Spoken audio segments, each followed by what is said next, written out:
frais, tu trouves pas? Enfin, en fait, ben non, ça va. Alors justement, aujourd'hui, on va parler du froid à moto.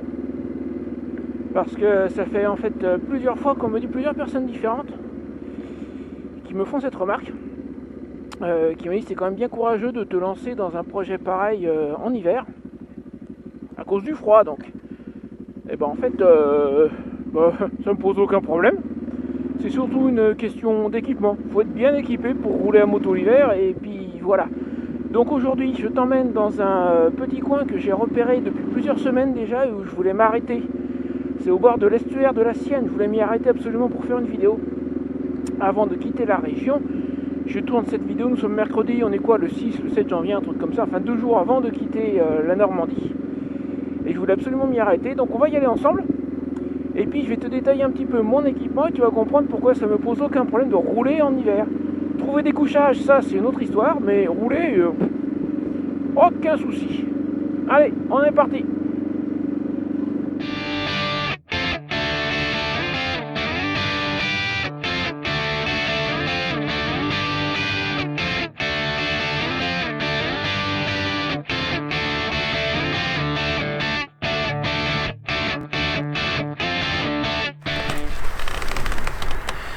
Eddie, avant d'attaquer dans le gras du sujet, ce serait sympa que tu penses à aimer la vidéo, éventuellement à la partager. À mon avis, ça va te plaire tellement que tu vas partager.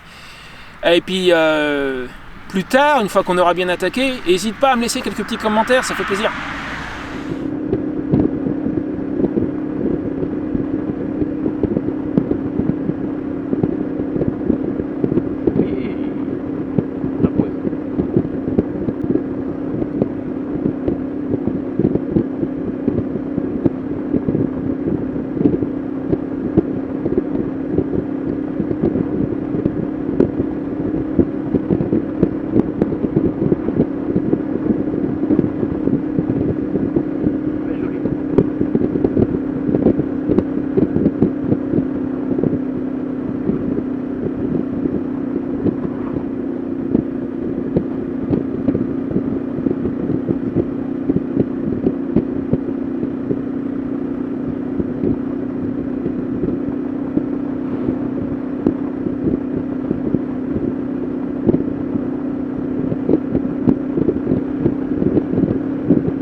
Ah non, j'ai bien fait de venir ce matin avec le petit peu de brouillard là, c'est superbe. J'espère que la vidéo et les photos rendent justice à cet endroit. C'est magnifique. Après bon, c'est quand même au bord d'une route relativement passante malheureusement, donc tu l'entendras peut-être pendant la vidéo, mais alors c'est vraiment c'est superbe.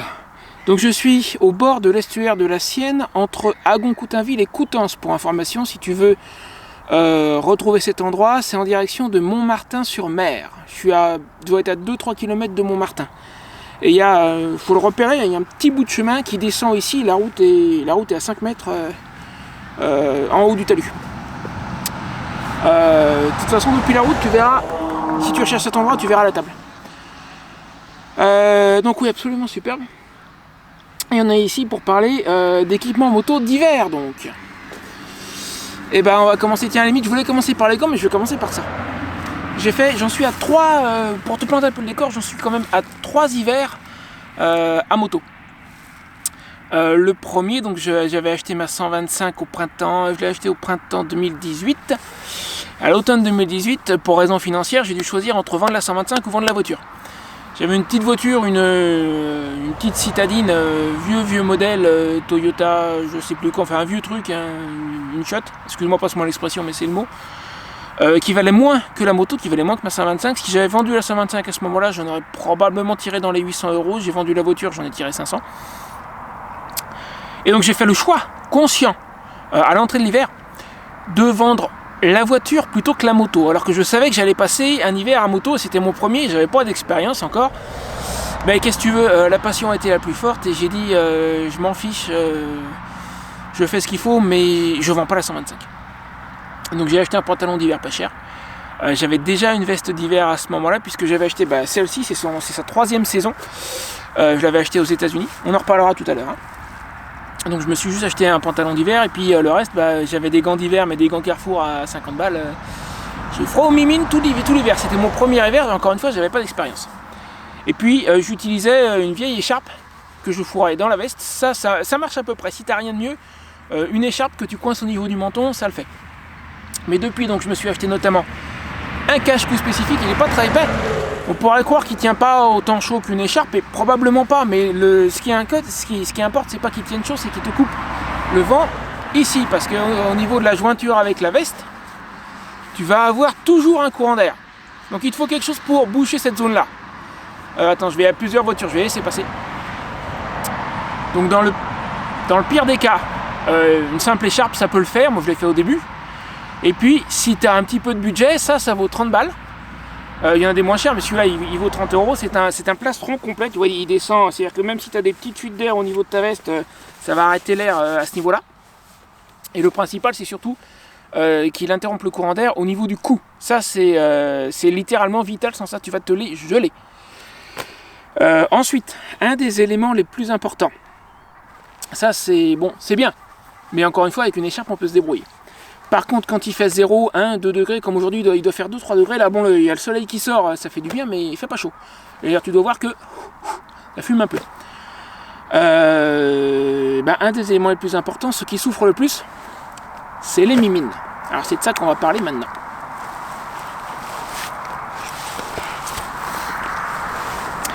Gants chauffants. V-Quattro Virago 19. Alors si tu les achètes maintenant, tu auras sans doute le modèle d'après, donc j'imagine que ça va être Virago 20. En soi on s'en fiche, c'est les mêmes. Moi j'avais eu le 18 avant, j'ai eu un défaut sur les Virago 18, c'est-à-dire que j'ai une manchette qui s'est déchirée. Je les ai renvoyés pour réparation, ça ne pouvait pas se réparer. Ils m'ont remplacé les gants, sans coût pour moi, donc de ce côté-là, super. Je les ai achetés en ligne chez Daffy, pour info. Donc, pourquoi cela ? D'abord parce que déjà, point de vue protection, ils ont ça. Ils ont des renforts au niveau de la paume. Alors le seul truc qu'on puisse leur reprocher, c'est qu'ils n'ont pas de protection là au niveau des doigts.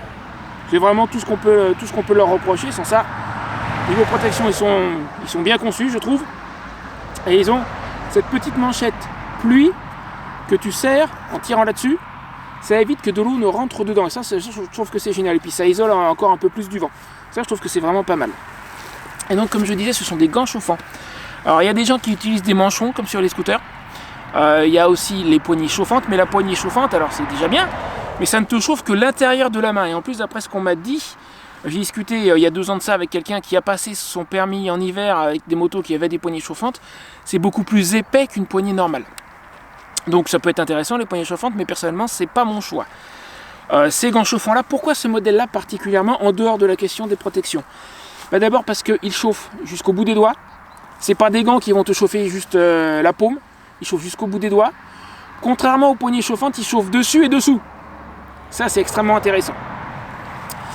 Et ensuite, particularité dans mon cas, alors ça existe à fil ou à batterie.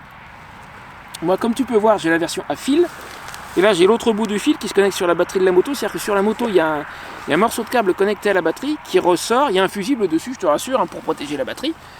Et puis j'ai ma petite connexion. Quand je monte sur la moto, je branche ça. Alors ça a 2 avantages et 2 inconvénients d'avoir la version filaire. D'abord un premier avantage, c'est à l'achat. Le câble est fourni avec les gants, c'est-à-dire que tu achètes les gants, tu peux tout de suite les connecter à la moto en filaire. C'est moins cher. Si tu veux les batteries, elles sont vendues à part, ça vaut dans les 70 € à peu près. Ça c'est avantage numéro 1. Et avantage numéro 2, c'est l'autonomie. Tant que ton moteur tourne, tes gants sont alimentés, tes gants chauffent. Tu peux rouler toute la journée, tant que tu as de l'essence dans le réservoir, que le moteur tourne, tes gants chauffent. Tandis qu'avec la batterie, tu as une certaine autonomie, je ne sais pas combien c'est exactement, ça doit être quelques heures en fonction de la puissance que tu choisis. Il y a 3 niveaux de puissance, hein. Faible, moyen, très fort. Donc voilà, avec les batteries, tu vas avoir une autonomie limitée. Maintenant, avantage de la batterie sur la version filaire. D'abord, la version filaire, c'est un peu contraignant. Quand tu mets les gants, déjà, je vais me rapprocher un peu pour te montrer. Quand tu mets les gants, regarde. Tu as une connexion à l'intérieur, là. Donc, il faut que tu prennes le bout de câble, que tu débrouilles pour le connecter. Après, tu peux mettre ton gant, et même chose dans l'autre main. Et puis, côté moto, bah, il faut connecter le câble. Ça, c'est un premier... une première contrainte, un premier défaut. Et défaut au niveau du câble, il y en a un deuxième, je pense, dont je n'ai pas encore tellement fait l'expérience. Attends, faut que je retourne sur la moto que j'ai laissée là-bas pour te montrer exactement celui-là. On y va. Donc le deuxième petit défaut, que je suppose, que je soupçonne, mais ça me paraît assez évident en fait. Regarde. Moi j'ai mis le câble de connexion ici, j'espère que tu peux le voir à l'image, il y a un petit capuchon. Alors déjà sur les premiers gants, les Virago 18 que j'ai eu l'année dernière, au bout d'un temps j'ai le lien qui tient le capuchon s'est cassé. J'ai perdu le capuchon, donc du coup la connexion était à vif. Encore une fois, il y a sur le câble, il y a un fusible qui protège la batterie, mais bon, quand même pas génial. Donc là j'ai fait en sorte de le protéger plus. Il y a des gens qui le mettent carrément dans leur sacoche. Moi j'ai pas voulu percer ma sacoche, donc il est quand même à l'extérieur. Et du coup le fait qu'il soit à l'extérieur, eh ben, je me dis que si un jour je dois mettre mes gants sous la pluie, ça sous-entend de retirer le capuchon et puis d'exposer la connexion sous la pluie. Et ça, l'idée me plaît pas beaucoup. Me plaît pas beaucoup, voire me plaît pas du tout. Voilà, ça c'est à mon sens le deuxième défaut des gants filaires. Mais sinon, encore une fois, autonomie illimitée et ça. Et puis alors, vraiment, j'ai pas froid aux mains. Hein. Je les utilise en général sur le premier réglage. Éventuellement quand il fait très froid sur le second. Et franchement j'ai pas froid, je peux rouler des heures, j'ai pas froid aux mains. Donc ça c'est probablement l'élément le plus important de ma stratégie en hiver. Allez, je retourne là-bas. Allez, avec le soleil qui sort, c'est superbe. Attends, je vais essayer de te donner un petit aperçu.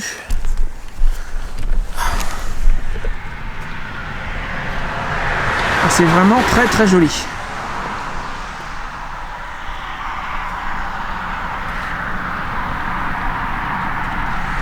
Alors tu vois, la table où j'étais tout à l'heure, elle est là-bas. J'ai pas voulu emmener la moto sur le petit bout de chemin de terre là. Allez, on y retourne.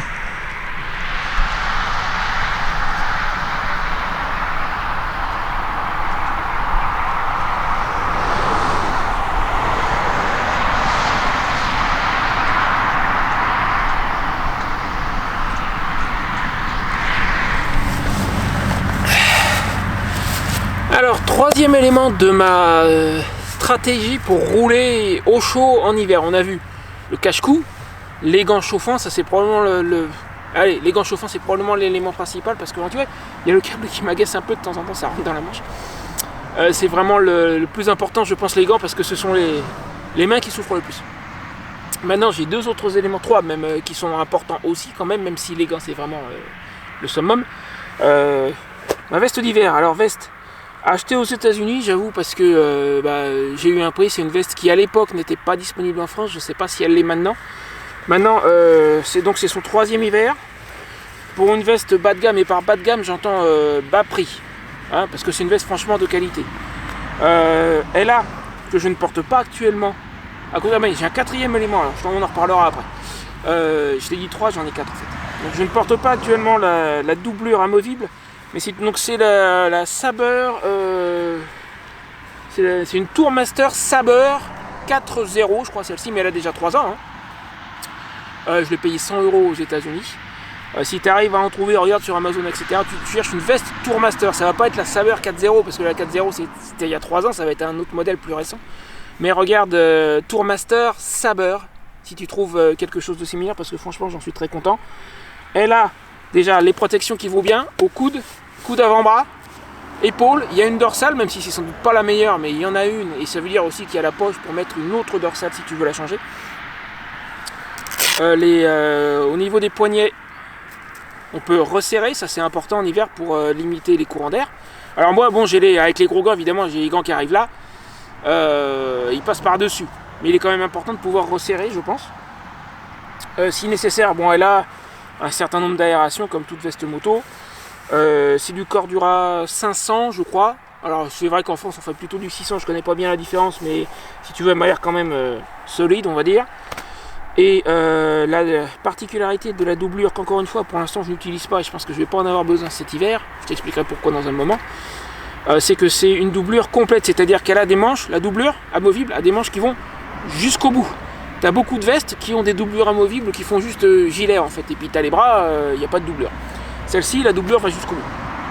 Donc c'est pour ça que je l'ai choisie. Et franchement, j'en suis pas mécontent, je te dis, c'est sa 3e saison. Elle commence à fatiguer un petit peu, est-ce qu'elle en fera une 4e? Je sais pas, peut-être parce qu'elle n'est pas encore morte. Hein. Elle montre des traces d'usure, mais elle n'est pas naze. Hein. Donc faut voir. Donc voilà, une bonne veste d'hiver, 3e élément de ma stratégie. 4e élément, un bon pantalon d'hiver. Alors celui-là, c'est un pantalon en cuir qui a été fait sur mesure par un ami de ma mère, c'est ma mère qui me l'a offert. Il y a du bon, il y a du moins bon avec ce pantalon. Alors des pantalons en cuir, il y en a d'autres, hein. Il y en a qui sont dans le commerce. Tu as aussi des pantalons d'hiver moto, mais le principal c'est que tu sois isolé du froid. Celui-ci, globalement, m'isole bien du froid. Je lui ai demandé de me faire des poches pour mettre les protections des genoux et des hanches, et j'ai repiqué celles de mon jean moto, donc j'ai des protections. J'ai pas eu spécialement de problème sous la pluie. On m'a dit qu'en cas de pluie, les fermetures éclairs, là, ça risquait de permettre à l'eau de rentrer. Jusqu'ici, j'ai pas eu ce genre de problème.